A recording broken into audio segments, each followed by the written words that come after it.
Ia memulai karirnya sebagai seorang arsitek di Amerika Serikat. Hidup saat itu tidaklah mudah. Tapi karena kegigihan dan kerja kerasnya, kini hasil karyanya bisa kita nikmati di 3 benua, Amerika, Asia, dan Eropa.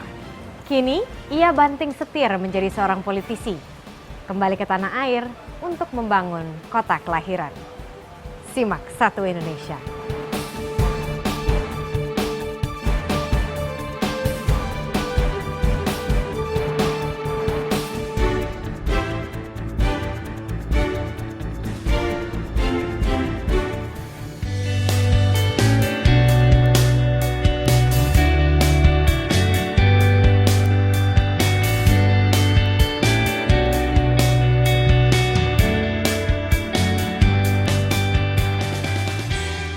Macet, terus jalanan jelek, terus pedagang kaki lima ya yang bikin macet juga gitu. Dari segi transportasi mungkin itu masih kurang baik, jadi harus ditata lebih baik agar tidak terjadi kemacetan lagi di kota Bandungnya.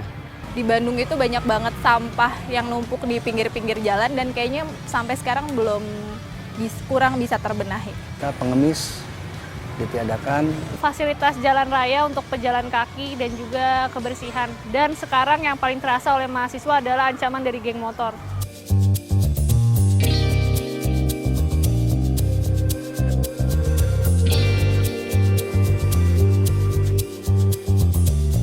Kota Bandung tumbuh pesat.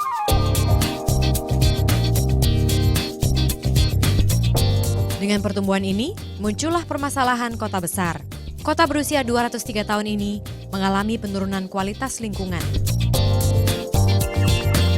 Ini menjadi salah satu masalah krusial yang kini menjadi pekerjaan rumah pemerintah Kota Bandung. Di Bandung ini yang tercemar bukan lagi tanahnya, bukan saja airnya, bahkan udaranya. Jadi dari sisi akademik orang mengatakan kalau udah tercemar sampai ke udara, sebetulnya itu udah ujung dari suatu pencemaran yang berat. Selain masalah lingkungan, masalah anak jalanan menjadi fenomena kota yang sedang merangkak menjadi kota metropolitan ini. Anak jalanan di Kota Bandung saat ini memang memprihatinkan. Jadi anak jalanan itu sebetulnya korban dari banyak hal ya.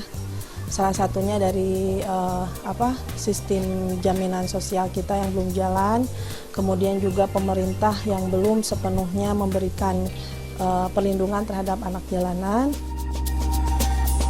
Pemerintah Kota Bandung masih memiliki daftar panjang masalah perkotaan yang harus dibenahi. Tetapi, masyarakat Bandung optimistis Ridwan Kamil sebagai wali kota akan membawa pembaruan bagi kota kesayangan mereka.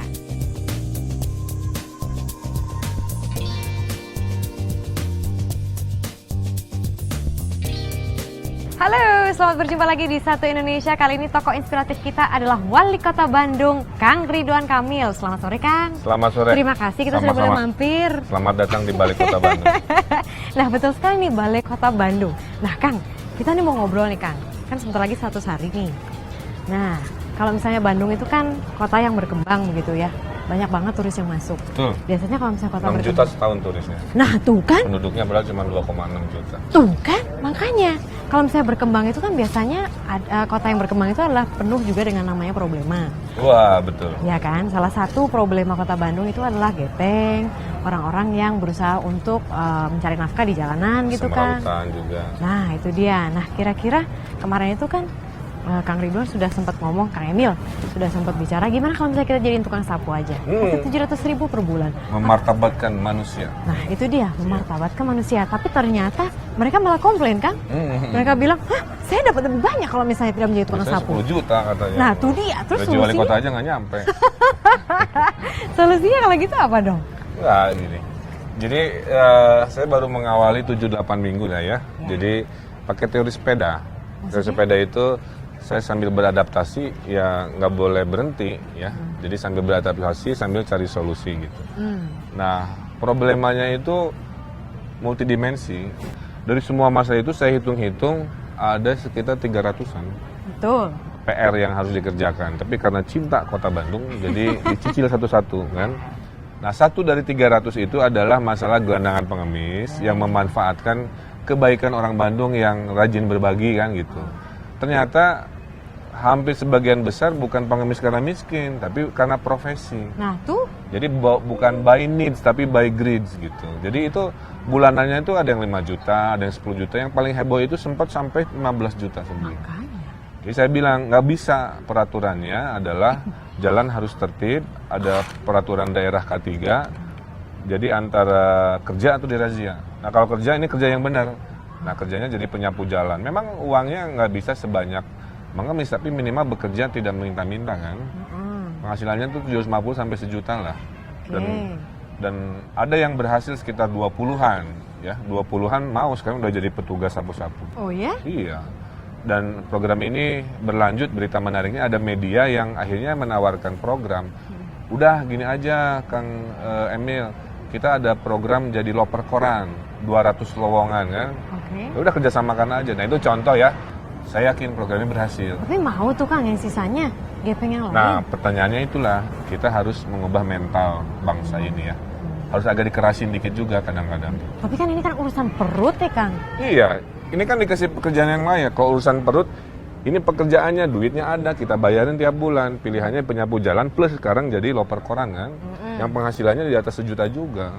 Cukup.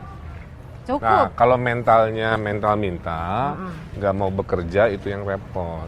Nah, terus cara merubah mental itu gimana? Ya dengan pendidikan dan dikerasin sedikit. Oke. Harus tegas. Kalau semua terlalu didengar juga bangsa ini nggak maju-maju. Oke. Dan Itu juga kelemahan demokrasi itu di situ. Kalau majority bilang malas, semua malas, kan nggak bisa begitu. Kadang-kadang kita harus nggak populis, mengambil keputusan yang tidak disukai. Tapi menurut nurani dan logika kita betul. Dan juga Bandung ini kan seperti Kang Emil tadi bilang, sekarang penduduknya udah 2,6 juta. Betul. Ya. Padahal Bandung ini sebetulnya didesain untuk hanya ratusan ribu saja 300 penduduknya. ribuan tuh. Ya kan? Udah gitu lalu bagaimana gitu? Maksudnya membuat Bandung ini menjadi kota yang nyaman. Ini udah keburu kejadian gitu loh Kang. Itu masalah tipikal. Jakarta juga didesain untuk sekian orang, sekarang berlipat-lipat, Surabaya juga, Singapura juga, semua itu masalah metropolitan. Terus? Nah, solusinya adalah mengantisipasi dengan, itulah kenapa pentingnya city planning ya, sesuai ilmu saya. Jadi menyiapkan masa depan. Maka solusinya adalah kalau membangun harus ke atas, gitu. Nggak boleh horizontal lagi. Maka apa terjemahannya? Saya nggak kasih izin kalau mau bikin rumah real estate, rumah-rumah 1 lantai doang. Tapi kalau mau bikin 8 lantai, 10 lantai, saya izinin. Karena saya tahu kalau dikali banyak itu mengabsorb peluang populasi yang nanti akan meledakkan gitu. Jadi kita tidak hanya ngurusin untuk jangka pendek tahun depan. Kita harus berpikir bagaimana 20 tahun lagi Bandung siap nggak? Oke. Nah, saya harus bertanggung jawab terhadap masa depan itu. Saya siapin dari sekarang pondasinya. Nah, yang saya dengar juga nih Kang, Kang Emil tuh pernah bicara gini, kalau misalnya mau bangun nggak boleh menebang. Kalau menebang nanti saya kenain denda. Dendanya bisa 1 miliar. Itu benar Kang? Iya, jadi bahwa pohon-pohon yang ada di jalanan publik itu milik pemerintah. Jadi waktu nebang kan mencuri, kasarnya begitu. Menebang punya orang kan. Tapi selama ini orang udah seenaknya aja nebang. Nah, not in my time. Ya, tidak di masa saya. Di masa saya aturan harus ditegakkan. Dulu-dulu orang ngeracunin pohon dulu, pohonnya mati baru ditebang, terus nggak ada yang ngeramin. Sekarang nggak bisa. Kalau mau mencari nafkah di kota ini harus pakai segitiga sama sisi. Apa itu maksudnya? Sisi ekonomi oke, sisi lingkungan oke, sisi sosial oke. Possible? Ya itu sustainable development ya, atau pembangunan berkelanjutan itu. Sekarang semua ekonomi aja, lupa sosial, lupa lingkungan. Gitu. Nah, itu yang tidak boleh terjadi lagi. Jadi kita lagi nyiapin denda buat apartemen yang buang semen, cairan semen ke sungai. Kita akan denda dengan keras orang-orang yang potong pohon tanpa izin dan seterusnya gitu. Oke, dan juga permasalahan Kota Bandung, ini lagi nih Kang, sampah. Nah, tadi itu saya baru saja ngelihat sebuah liputan menarik nih, Pak Sariban. Ia bukanlah pemulung. Paku-paku yang didapatnya ini didapatnya dari pohon-pohon di Kota Bandung. Di rumahnya kini tersimpan sekitar 14 karung paku. Ini pasang reklame ya, pasang spanduk ini dipasang di pohon. Jadi menggunakan paku ini yang pasang reklame, pakai spanduk di paku di pohon. Sariban, pria 70 tahun kelahiran Magetan, Jawa Timur ini memang sangat mencintai lingkungan. Kepeduliannya terhadap lingkungan sudah dimulainya sejak tahun 1983. Tak heran jika puluhan bahkan ratusan penghargaan telah menghiasi rumah sederhana Sariban di Cikondang, Kota Bandung. Bahkan tak sedikit yang menjulukinya pahlawan kebersihan. Meski usianya tak muda lagi, kepeduliannya terhadap lingkungan tak pernah surut. Hampir setiap hari, Sariban berkeliling Kota Bandung dengan sepeda kesayangannya yang dipenuhi atribut kampanye cinta lingkungan dan peralatan bersih-bersih. Dari pagi hingga sore, Sariban menyusuri Kota Bandung sepanjang 8 km. Ini jugalah yang membuat Sariban tetap bugar. Setiap melihat sampah, Sariban langsung berhenti. Kebiasaan Sariban memerangi sampah sudah rutin dilakukannya sejak masih bekerja di Rumah Sakit Cicendo, Bandung. Tak hanya sampah di pinggiran jalan, sampah di saluran air pun dipungutinya. 2-3 karung sampah non-organik hampir setiap hari didapatnya dari sudut-sudut Kota Bandung. Sampah seakan menjadi musuh abadinya. Sebenarnya saya bukan pahlawan, kalau pahlawan itu kan membawa bedil, ya. Tapi Pak, saya dianggap pahlawan lingkungan, terserah itu yang menilai aja lah. Saya masyarakat biasa kok. Meski banyak yang menjulukinya pahlawan lingkungan, bukan berarti Sariban tak pernah mendapat ejekan. Bagi sebagian orang, kecintaannya terhadap lingkungan malah dianggap sebagai sesuatu yang aneh. Ya memang saya ada cemoohan, ya. Wah, ada orang lewat. Ya, ada sekali saya lewat ini, ada orang gila lewat. Alhamdulillah, ya. Ada orang edan lewat. Alhamdulillah. Ternyata saya memang orang gila, tapi gila kerja, ya. Cita-cita Sariban sederhana. Sariban hanya ingin menjadi pahlawan bagi dirinya sendiri dan lingkungan. Saya rindu indah, bersih, aman dan nyaman.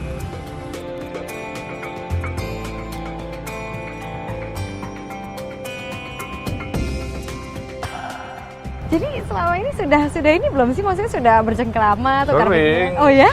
Sebelum saya jadi wali kota, Pak Sariban itu teman berdiskusi. Rumahnya dekat rumah saya. Ah, terus lalu? Ya, jadi itu contoh ya, a hero, gitu, pahlawan. Definisi pahlawan itu menurut saya adalah orang-orang yang terus berbagi tanpa pamrih. Nah, Pak Sariban itu terus membagi waktunya untuk lingkungan tanpa pamrih. Dan itu yang harus dicontoh oleh anak-anak muda zaman sekarang. Setuju, tapi kan kasihan tuh Kang, kalau misalnya Pak Sariban selama ini berjuang sendiri di lapangan gitu, tapi nggak ada bantuan yang lebih besar gitu. Nah sekarang kan Kang Emil udah di sini nih, terus ada nggak kerjasama? Sekarang Pak Sariban itu akan kita jadikan duta lingkungan kita. Saya ingin menghargai orang-orang yang cinta ke kota ini dengan tanpa pamrih. Salah satunya Pak Sariban. Tapi kalau program kebersihan kan terstruktur, saya harus nambahin truk sampah. Kita Januari mau bikin 1 juta lubang biopori kan, bersama tentara. Mau bikin rekor muri rencananya. Jadi ada 1 juta lubang dalam 2 hari. Sehingga kalau hujan, airnya langsung ke tanah dan si lubang biopori bisa jadi tempat sampah kan. Betul. Itu udah dimulai, kita ada komando pasukan khusus gorong-gorong gali-gali. Jadi itu urusan sampah dan lain sebagainya kita siapkan dengan sistem. Tapi butuh simbol atau ambasador lah kalau dunia kontemporer. Oke. Sampai anak saya lahir pun itu di rumah sakit orang miskin di sana. Dan saya merasakan memang gak enak jadi orang yang kekurangan, jadi minoritas gitu ya.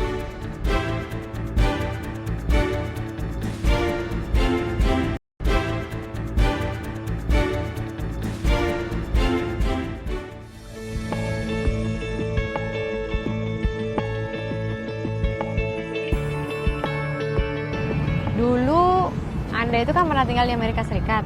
5 tahun. 5 tahun. Nah, hidup juga nggak gampang di situ. Nah, jadi orang miskin kota. Ceritanya seperti waktu dulu itu seperti apa, Kang? Iya, saya kerja ke Amerika waktu 97. Ya. Perusahaan yang meng-hire saya, dulu banyak proyeknya di Indonesia kan. Tapi kan Krismon tuh. Ya. Nah, dia juga ikut bangkrut. Jadi akhirnya dia bilang, waduh, kamu harus pulang kayaknya gitu. Padahal baru 5 bulan. Nah, akhirnya saya bilang, udahlah, saya survive aja, jangan disuruh pulang. Nah, jadi di sana saya kerja, mencari pekerjaan, kayak di film-film bawa map gitu ya, masuk. Dan dilecehkan berkali-kali. Dilecehkan? Karena kan saya datang dari Indonesia. Jadi dia bilang, ada satu perusahaan ya, coba lihat kamu dari mana? Dari ITB. Oh, ITB kan di Indonesia keren kan? Iya banget. Kalau di sana, oh nggak bisa. Yang kerja di sini hanya Harvard, MIT, atau Columbia katanya. Itu berkali-kali. Sehingga saya ambil kesimpulan kalau di luar negeri, di Amerika, kita harus pede. Jadi akhirnya waktu di tempat kerja yang baru sih dia tanya, kamu memang bisa komputer? Nah kan gaya begitu kan. Kalau orang Indonesia kan dikit-dikit gitu ya. Iya. Di sana nggak boleh. Di sana saya bilang akhirnya, saya bisa. Dulu saya guru komputer gitu. Jadi dengan begitu akhirnya saya diterima kerja, dan disitulah saya menemukan nilai-nilai hidup ya, bahwa di mana kita kerja keras, kita insya Allah sukses. Di mana kita punya keyakinan, insya Allah kita pasti berhasil. Nah itu nilai-nilai yang saya bawa sampai sekarang. Bahwa saya percaya dengan apa yang kamu pikirkan pasti kamu dapatkan. Maksudnya dalam perjalanan karir gitu ya, Kang Emil, itu ada suatu masa di mana ini kayaknya berat banget, berat bener. Gitu. Pernah di Amerika itu saya 2 kali mendapat masalah ya. Satu yang mau dipulangin, 2 sudah enak-enak kerja, si manajernya, direktur sumber daya manusianya lupa memperpanjang visa. Waduh. Jadi saya masuk kategori ilegal. Terus? Karena ilegal, kantor besar di Amerika nggak boleh mempekerjakan ilegal kan. Akhirnya saya dikeluarin. Bukan salah saya coba. Istri saya hamil 8 bulan. Jadi akhirnya saya kerja serabutan.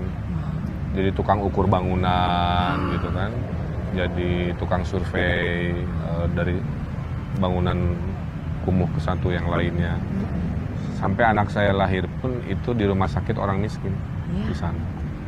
Dan saya merasakan memang gak enak jadi orang yang kekurangan, jadi minoritas gitu ya.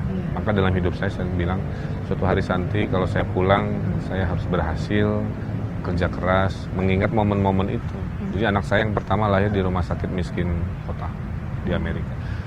Jadi merasakan jadi kaum marginal seperti apa. Oke, dan juga pas Anda kembali ke Indonesia itu diminta ibu, betul? Ya, karena dari awal juga tujuan ke luar negeri itu bukan untuk permanen ya. Oh gitu? Hanya untuk mencari ilmu, mencari wawasan, kemudian pada akhirnya setelah beres, saya pulang. Dan keputusan pulang menurut saya betul. Dengan pulang saya punya usaha sendiri, saya bisa meluangkan waktu untuk ngajar, saya bisa aktivis sosial kan. Banyak urusan, tapi kalau di Amerika saya kerja 9 to 5 aja, jadi karyawan. Nah kalau dengan begini kan hidup saya lebih banyak spektrum manfaat, dan saya menyukai itu.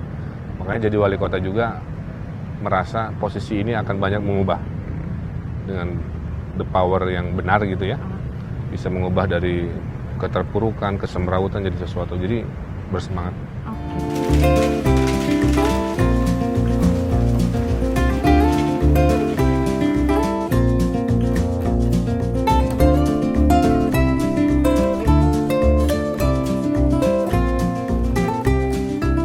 Tepat 16 September 2013, Ridwan Kamil serius menggeluti profesi barunya, Wali Kota Bandung. Sontak, kehidupan ayah 2 anak ini berubah, termasuk dalam kehidupan berkeluarga. Figur ayah yang baik, sering bantuin ngerjain PR, sering ngajak sepeda, pokoknya rame lah. Waktu masih jadi arsitek, masih bisa lebih banyak meluangkan waktu lah. Banyak waktunya masih bisa. Kalau udah jadi sekarang mah kan susah intinya, cari waktu buat keluarganya susah.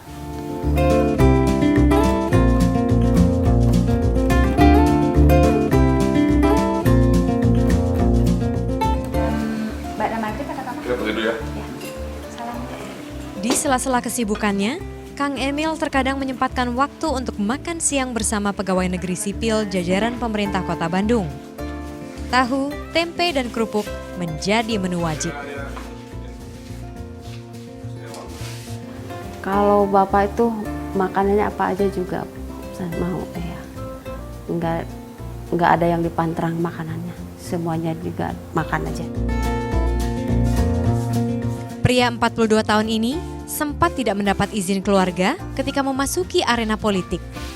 Keluarga menilai jabatan wali kota Bandung memiliki tanggung jawab besar dan banyak intervensi. Namun keresahan ini perlahan memudar ketika Kang Emil mengucap moto hidupnya. Kemudian pelan-pelan Kang Emil mengatakan bahwa hidup itu adalah harus memberikan manfaat bagi orang lain. Apa yang kita dapatkan itu hanya untuk diri kita, tapi bukan itu masalahnya. Sekarang saatnya untuk kemudian bisa berbagi, memanfaatkan apa yang kita miliki buat orang lain. Itu yang buat akhirnya saya luluh. Dan akhirnya saya merasa bahwa, oh ini loh yang diperjuangkan oleh Kang Emil gitu. Keluarga berharap Ridwan Kamil bisa merealisasikan janji-janjinya waktu masa kampanye, serta menjalankan program-program yang sudah ia rencanakan.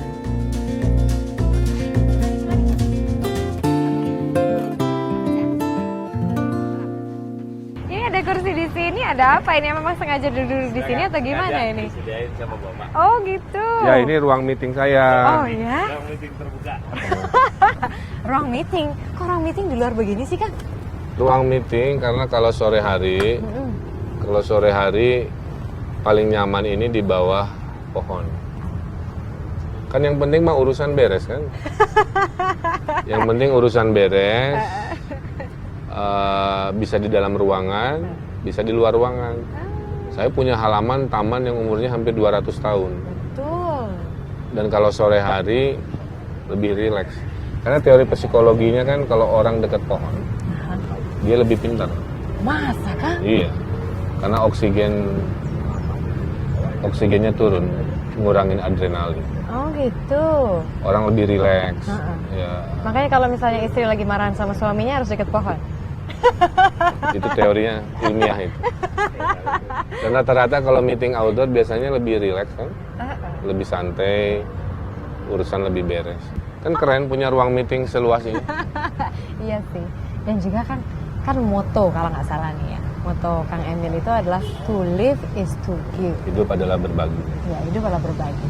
Ada momen apa sih dalam hidup Kang Emil itu yang membuat Kang Emil berpikir, oke, to live is to give. Hidup adalah berbagi.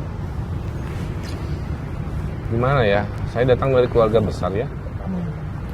Dan banyak dari pihak keluarga yang hidupnya susah gitu. Jadi setiap ketemu tuh kan, ya saya memang beruntung. Sekolah saya alhamdulillah bisa tinggi, hidup saya senang. Di sekeliling saya nggak seberuntung itu kan. Akhirnya melihat konteks itu ya udah, di mana ada kebaikan yang bisa saya berikan saya lakukan.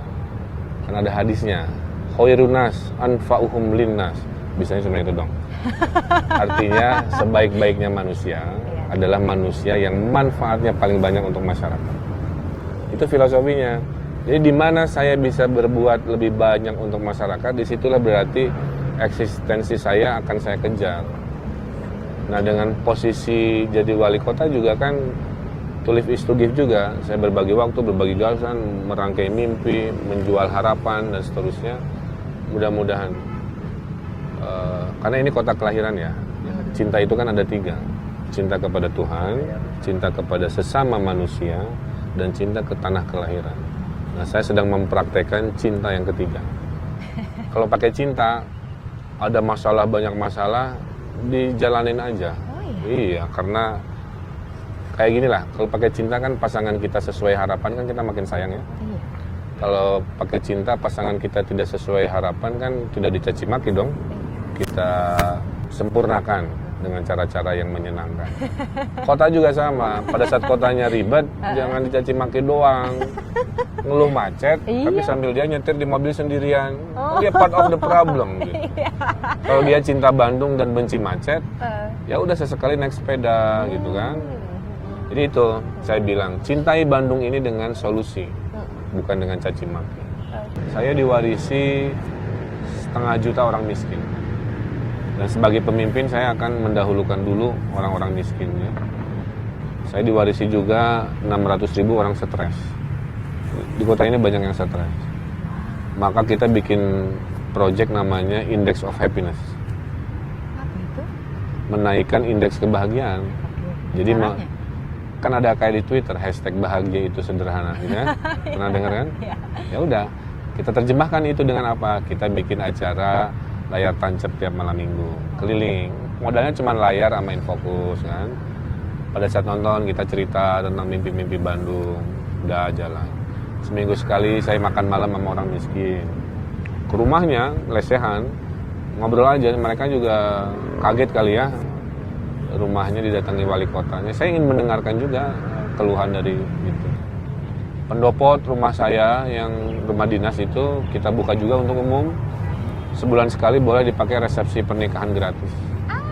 Jadi menghemat kan? Belasan juta, kalau Jakarta mah puluh-puluh juta kali ya. Hanya sekadar kami izinkan kelompok menengah bawah untuk resepsi pernikahan menggunakan pendopo. Hal-hal begitu. Kita bikin taman lansia gaul, kita bikin taman-taman tematik supaya orang itu nongkrongnya di taman, bukan di mall atau di kafe kan. Kenapa begitu? Kenapa mendorong nongkrong di taman dibandingkan? Karena ciri kota sehat itu warganya banyak berinteraksi di ruang luar. Dan Bandung punya 600 taman. Kan sayang kita punya taman 600, tapi orang nongkrongnya senangnya di mall gitu kan. Nah, terus Anda itu kalau tidak salah mengharuskan Kadinas Anda itu punya Twitter. Kenapa? Sekarang begini, penduduk Bandung 2,6 juta. Yang punya Facebook 2,3 juta. Oke. Berarti ini kota yang terkoneksi kan? Artinya komunikasi mereka modalnya gadget atau smartphone. Terus bagaimana menjangkau komunikasi dengan publik?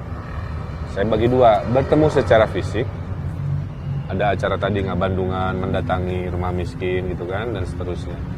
Ada bertemu non fisik, yang nggak harus ribet gitu. Jadi modalnya apa? Yang nggak ribet ya Twitter. Nah akhirnya semua dinas punya Twitter.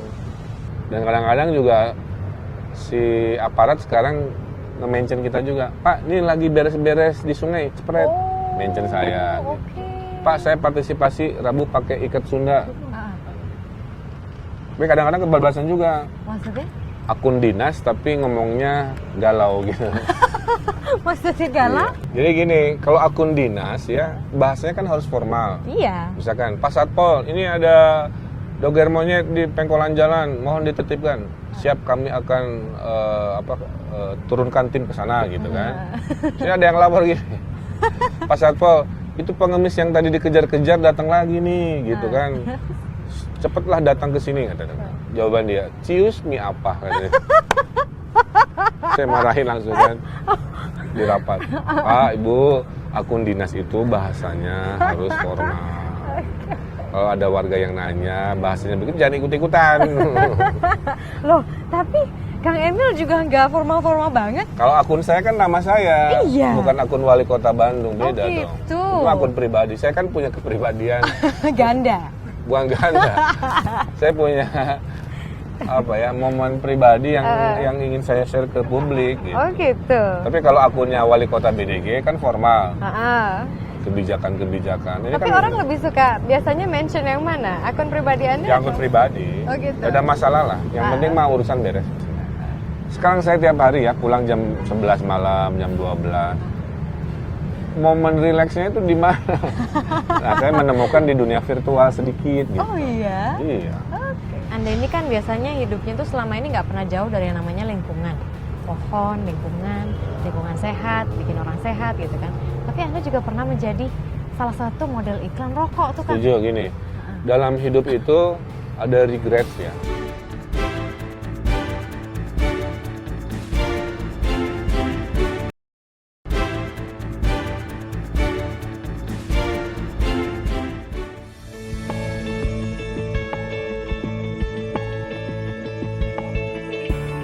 Nah ini Kang, waktu Kang Emil jadi wali kota Bandung kan ya, didukung sama partai PKS dan Gerindra gitu. Betul. Susah nggak sih kan bermanuver? Sebenarnya gimana kita mengatur ya? Kita ini kayak dirigen lah. Maksudnya? Orkestra. Ada seperangkat alat musik dimainin banyak orang. Ini jadi musik yang nyaman atau musik yang sumbang kan gitu. Sama juga dengan orkestra begini, saya ingin suaranya kan nyaman. Jadi ada partai bersuara keras, bersuara kurang, ya kita atur aja. Bisa kan? So far so good, jadi harusnya nggak ada masalah. Wow. Jadi artinya kepentingan-kepentingan partai selama sesuai aturan, ya saya arahkan ke arah sana. Tapi sejak saya terpilih jadi wali kota Bandung, saya ini bukan wali kota golongan, bukan wali kota partai, saya wali kota Bandung. Saya wali kota warga 2,6 juta penduduk Bandung. Jadi saya pada dasarnya mengayomi semua partai, mengayomi semua warga Bandung. Bahwa dalam prosesnya diusung partai, iya gitu ya. Bahwa berkoalisi dengan partai yang mengusung, iya.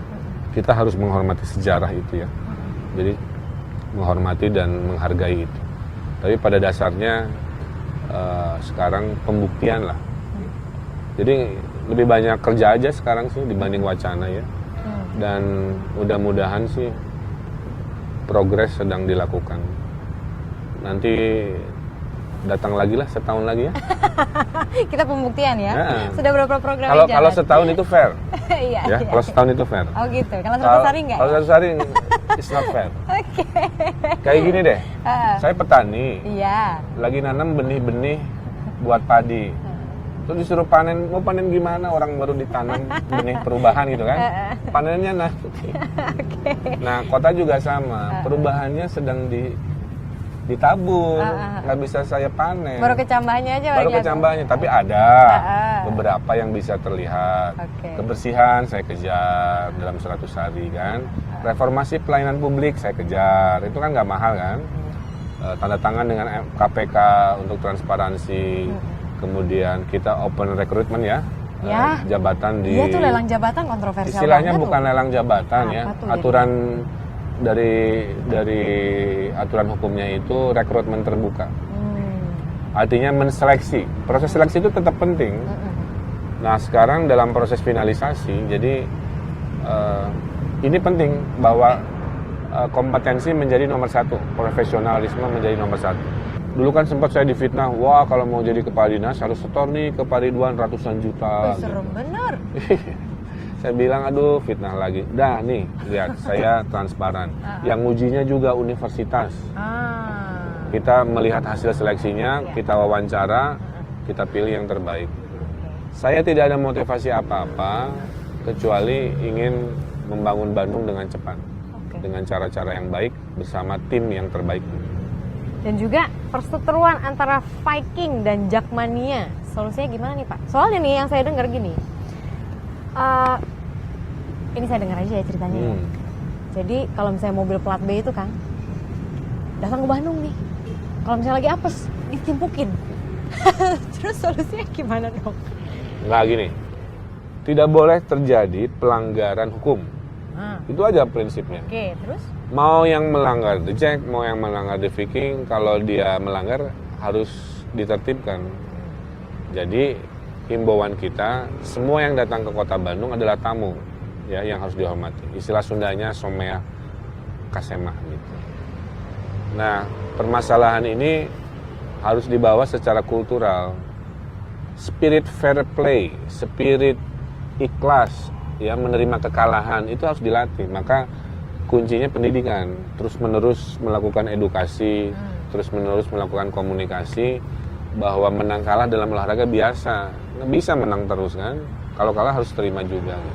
Tapi kalau sudah kriminalitas seperti yang punten ya, bis Persib ditimpukin oleh pendukung The Jack diduga gitu kan, itu udah kriminal kan, kaca dipecahin, batu dilemparin, harus tangkap polisi dong gitu. Nah sama juga Viking ini damai sebenarnya gitu, tapi kalau sudah kriminalitas ya kita tahan juga. Nggak bisa hidup tanpa aturan gitu, siapapun juga. Dan juga Anda ini kan biasanya hidupnya tuh selama ini nggak pernah jauh dari yang namanya lingkungan. Pohon, lingkungan sehat, bikin orang sehat gitu kan. Tapi Anda juga pernah menjadi salah satu model iklan rokok tuh kan. Setuju gini, dalam hidup itu ada regrets ya. penyesalan, salah satunya itulah. Dulu saya terima karena pertimbangannya tidak mengiklankan produknya, lebih pada menampilkan sisi prestasi profesi yang dianggap bisa menginspirasi. Jadi kan dulu yang dipakai itu penulis, Dinar Maesa Ayu, ada pembalap, Zahid Ali, dan dari arsiteknya saya, yang diceritakan adalah achievement. Dulu pertimbangannya as simple as itu saja. Tapi ya itu tadi, saya ya yang pertama dan terakhir lah. Jadi I'm not perfect. Jadi dalam hidup ada hal-hal yang disesali juga. Berarti pesan Anda mengenai rokok, posisi Anda di mana kan? Pada dasarnya saya ingin melindungi yang non perokok ya, dengan membuat aturan-aturan yang tidak merugikan perokok pasif ya, yang selama ini sering jadi korban terlalu besar. Dan kadang-kadang juga kita juga harus istilahnya konsisten lah. Liga sepak bola siapa sponsornya? Rokok kadang-kadang kan. Kadang-kadang itu juga harus bagian yang harus kita perbaiki. Jadi ini part of the learning process gitu. Jadi artinya saya memperbaiki apa yang kurang. Saya fair orangnya. Kalau saya salah saya minta maaf. Kalau bisa saya perbaiki dan kita move on gitu. Kalau ngomongin masa lalu terus capek, energinya sama kan, tapi nggak menghasilkan. Mendingan ngomongin visi, mimpi membangun Indonesia jadi juara. Gitu. Iya. Ya saya mewarisi kota yang lebih banyak masalahnya daripada prestasinya. Jadi saya akan balikan.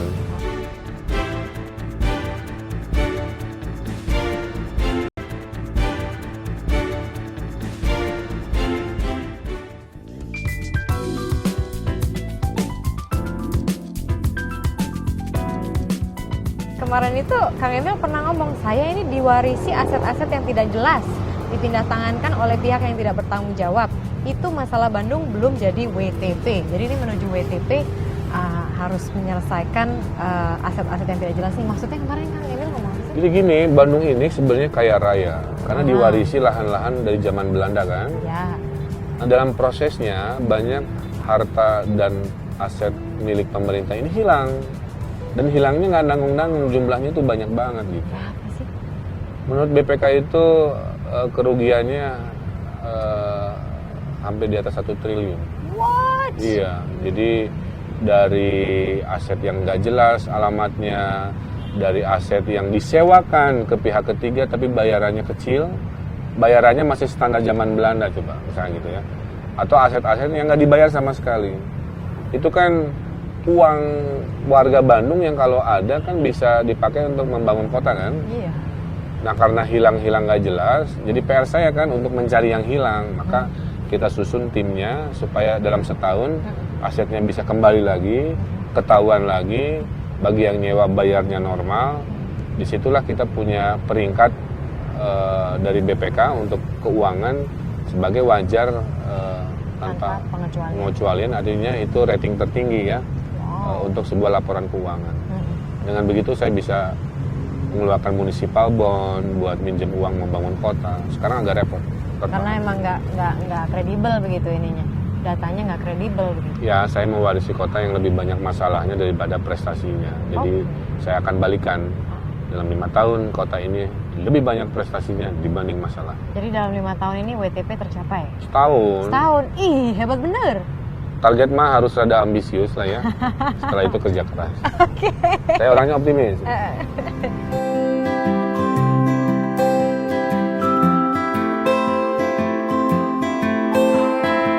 Bandung Kota Kreatif. Itulah impian Ridwan Kamil yang ingin ia wujudkan ketika duduk sebagai wali kota Bandung.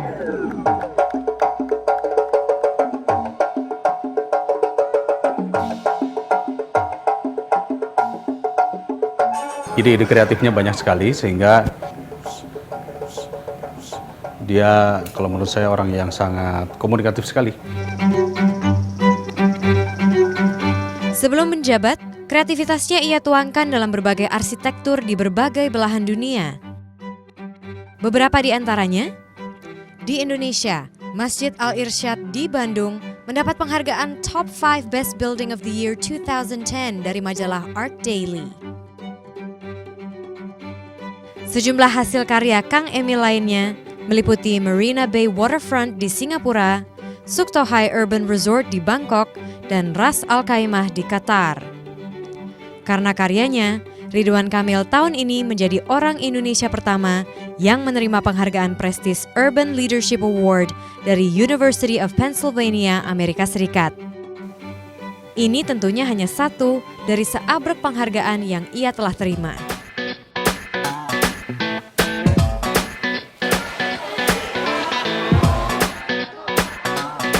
Ketika duduk di bangku SMU 3 Bandung, Kang Emil sudah sosok yang menonjol.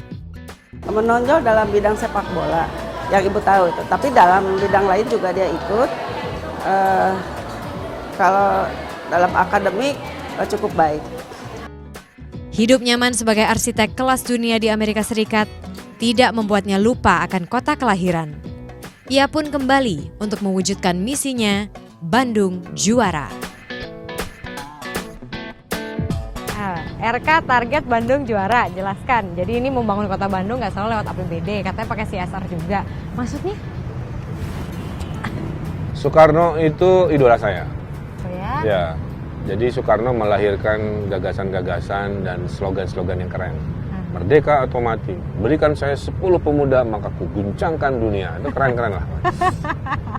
Saya waktu kampanye apa yang membangkitkan semangat. Akhirnya ya udah, winning spirit yang hilang kan.